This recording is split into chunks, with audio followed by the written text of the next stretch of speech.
Selamat malam semuanya, balik lagi di Cinema Tengah Malam masih bareng gue Bemo. Hari ini kita akan nge-review Speak No Evil, film remake ya. Setahu gue film pertama itu tahun 2022 dan sekarang 2024 udah langsung dikeluarin. Berarti kayaknya setelah filmnya bagus, punya potensi, punya cerita yang kuat, yang punya premis yang bagus juga, langsung dibuat tuh. Dan diperankan sama James McAvoy, gokil.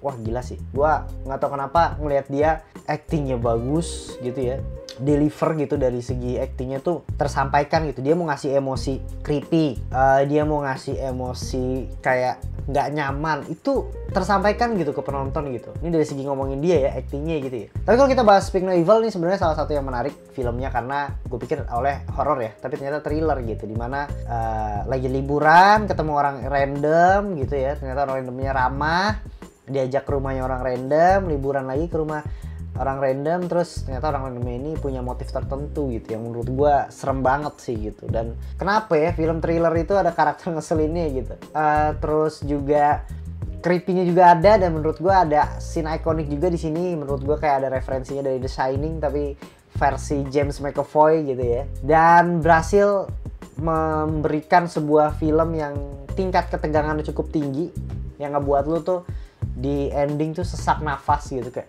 ayo dong, apalagi nih, stop dong, stop ngejar-ngejar gue gitu. Kayak di sini tuh berhasil di deliver dengan baik banget, intensnya tetap terjaga, semakin ending semakin naik gitu ya.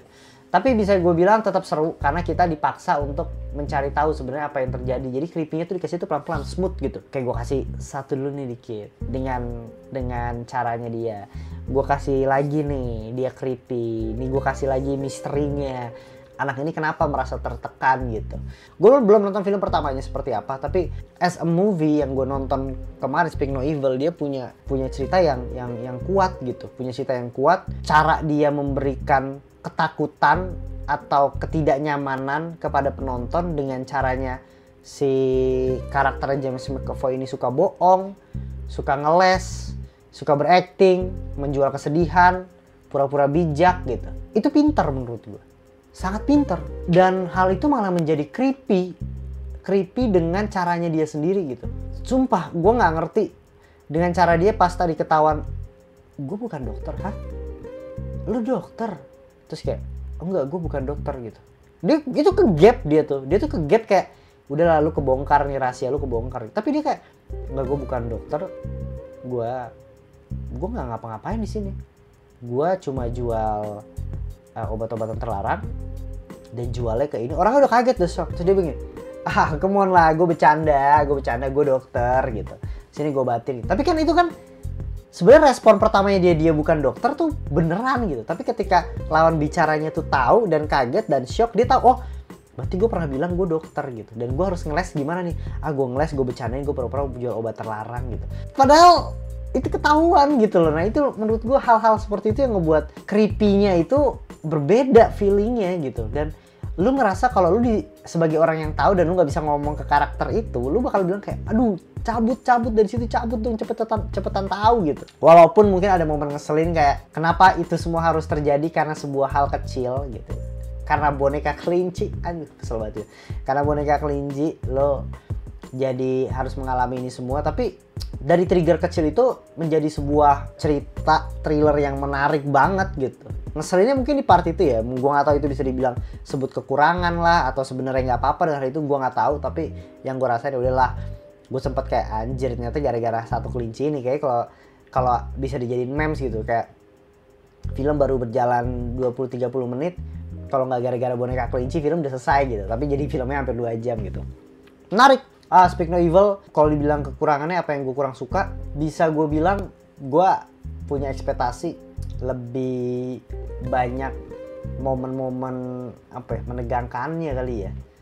Karena momen menegangkannya itu di ending tuh bener memang lu dikasih intens banget sih. Dia nge-build cerita tuh pelan banget, cukup pelan tapi lu masih bisa nikmatin konflik antar karakternya gitu, antara si suami istrinya.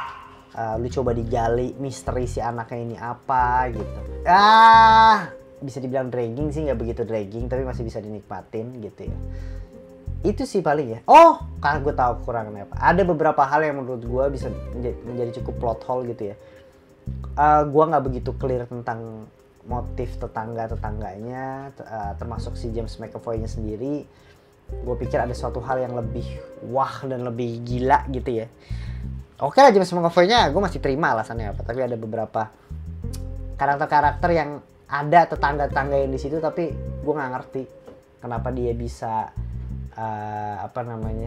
ada motif tersebut lah gitu. Itu sih paling dari gue. So far gue suka, gue cukup enjoy dengan filmnya Speak No Evil. Dari nilai dari gue kayaknya 7/10. Buat kalian yang suka thriller, cocok banget untuk kalian tonton. Dan mungkin kalau misalnya thriller favoritku selain Speak No Evil mungkin The Visit ya. The Visit tuh menurut gue salah satu film non setan tapi yang bener-bener filmnya setan banget tuh, bikin lo ketakutan dan lain sebagainya. Segitu aja dari podcast Sinema Tengah Malam. Jangan lupa untuk like, subscribe, sama komen juga, dan share-share juga ke teman kalian. Dan menurut gue ini jadi salah satu film thriller yang cukup menarik ya. Bulan September banyak banget film bagus. Transformer One, Home Sweet Loan, sama Speak No Evil. Film apa lagi langsung tulis di kolom komentar untuk di review. Dan sampai ketemu di episode berikutnya. Bye, selamat malam.